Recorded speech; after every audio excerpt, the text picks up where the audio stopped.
Money Vikings, Money Viking G here. Welcome back. Thanks a lot for joining. Really appreciate you tuning in. I got a really interesting, a special one for you today.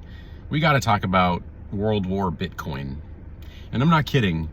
And what I want to say about this is that, so first of all, World War Bitcoin has begun. And it's partly why I've gravitated towards Bitcoin as one form of investment vehicle. It's not the only one. Anyone who watches our channel knows that we do all things investing, wealth building, health, etc. But we bring together a lot of different ideas, and we're also building strategically diversified portfolios. So I am not, so just up front, full disclosure here, I'm not one of those people that says, go Bitcoin 100% of your portfolio, have just crypto assets. I think that is that's way too risky. Although I do not think Bitcoin is going to be risky in the long run itself, but I do think a lot of the other cryptos, digital assets may be. Anyway, bottom line is, let's get back to the story. I have over 20 years now of background in international relations, studying various nations, etc., combined with finance. And so that is actually what brought me to Bitcoin, because when you blend those two, when you build a foundation of knowledge in finance and you build a foundation of knowledge in international order and nation states and how the world is organized in terms of an order, you really start to then come to the understanding the great power of Bitcoin, its greatest powers. Let me wind back a little bit and explain why. So the reason I say World War Bitcoin is because nations have always competed. Now, in the worst scenarios, they go to war. That's usually never good for the people of both countries, of either country. But what ends up happening over time, those of you who are on the younger side, definitely do a little bit of research into the geopolitics of the current era we're in and the geopolitics of the last 100 years, because it will make you understand Bitcoin better and you'll understand the world order. What do I mean by this? When I was a kid, the world was actually ordered it was quite organized in a way. It was not chaotic. There was chaos and there were problems. But the world order was not chaotic. The world was split into two different ideologies and factions. It was split into those who aligned with the communist view of things and the Soviet Union, and those who aligned with the United States.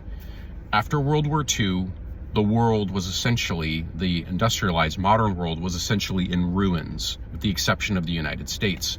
And because of our superior geography, and because of the rule of law and institutions and a capitalist democracy with relatively low inflation and relatively low amounts of corruption, the United States was able to dominate the world order at that time for a long time. But two great powers sort of competed around the globe for dominance and influence.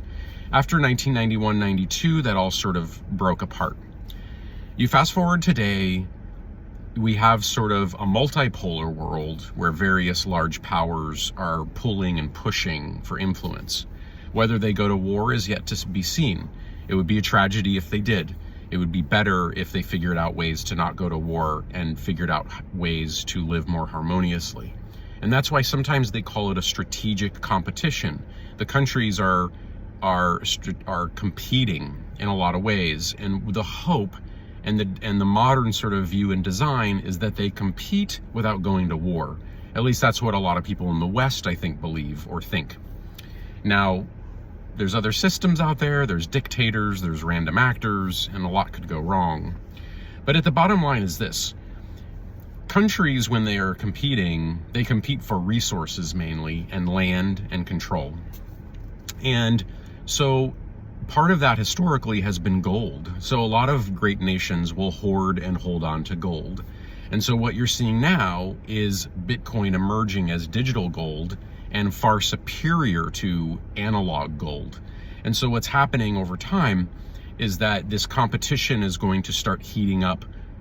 I think it's going to start heating up a lot faster than we imagine, because if you're following what's coming and trickling out and the news, and it's funny, I was laughing on the last video because it seems like the more good news Bitcoin gets, it just sort of plods along and goes sideways.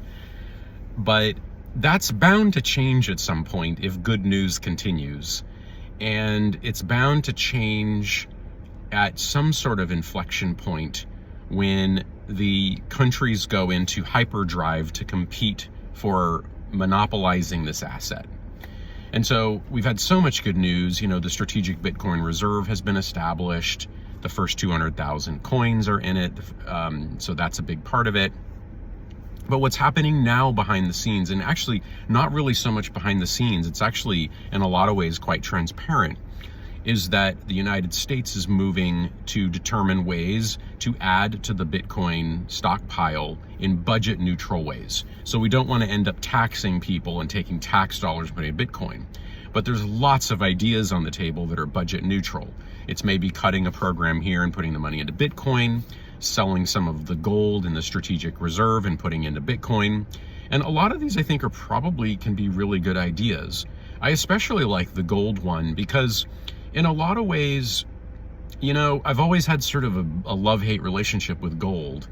It has been a source of storing capital for a long time, but the thought processes behind it sometimes don't make a lot of sense. I mean, it's not productive, and it's bulky, it's hard to move around, and so you have to ask yourself under what kind of real scenario in the modern world would you need or utilize the gold. So again, it's more of a stockpile, more of a reserve, but the same could hold true for Bitcoin. But I think Bitcoin is superior because the world is everly increasing digital, and we're seeing that. Look at the rise of data centers. And just we're at this inflection point when so many things are coming together. The competition of various countries and forces, and you almost have sort of three different regions. You have sort of the Russia situation, you have the China and Asia situation, and you have the West. And those areas are kind of, there's a push and pull and adjustment for dominance. Sometimes it's tragic and bloody. Sometimes it's more of probably a Cold War kind of situation where there's more of a competition going on. And sometimes it's more of an economic war with things like tariffs. So we do have a tariff war happening as well. And remember, we're halfway through the raging 20s. We're going to see a continuation of a little bit of uncertainty.